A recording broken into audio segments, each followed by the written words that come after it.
नमस्कार, news top 9 मध्ये आपलं स्वागत। मी प्रज्ञा। पाहणार आहोत सुरुवातीलाच 9 मोठ्या बातम्या। टीव्ही 9 मराठीवरती आज दिवसभर लोकसभेचा महासंग्राम। मुख्यमंत्री शिंदेंसह उपमुख्यमंत्री फडणवीस, नाना पटोले, जयंत पाटील, सुनील तटकरे आणि संजय राऊत हजेरी लावणार। दिल्लीमध्ये भाजपच्या केंद्रीय निवडणूक समितीची बैठकीत 16 राज्यांच्या लोकसभा उमेदवारांच्या नावावर चर्चा। महाराष्ट्रातील उमेदवारांच्या नावावर मात्र कालच्या बैठकीत चर्चा नाही। वाराणसीमधून मोदी, गांधीनगरमधून पुन्हा अमित शहा लोकसभा लढणार। नितीन गडकरींना पुन्हा नागपुरातून तिकीट मिळणार अशी सूत्रांची माहिती। आज लोकसभा उमेदवारांची पहिली यादी जाहीर होण्याची शक्यता।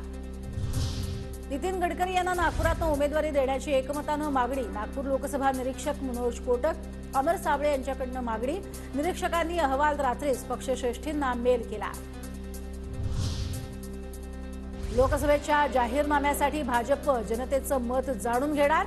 राज्यातल्या प्रत्येक जिल्ह्यातून जनतेच्या सूचना मागवल्या जाणार। 15 मार्चपर्यंत सूचना पक्ष कार्यालयात पाठवण्याचं नागरिकांना आवाहन। पुणे लोकसभेसाठी भाजपच्या इच्छुकांमध्ये 2 नावांवरती अधिक चर्चा। मुरलीधर मोहोळ आणि जगदीश मुळीक यांच्या नावावर चर्चा झाल्याची माहिती। ठाकरे गटानंतर आता वंचितकडनं रामटेक लोकसभा मतदारसंघावरती दावा। वंचितचे नेते प्रकाश आंबेडकर यांची आज रामटेकमध्ये सभा। भवियातील सर्वच पक्ष रामटेकच्या जागेसाठी आग्रही।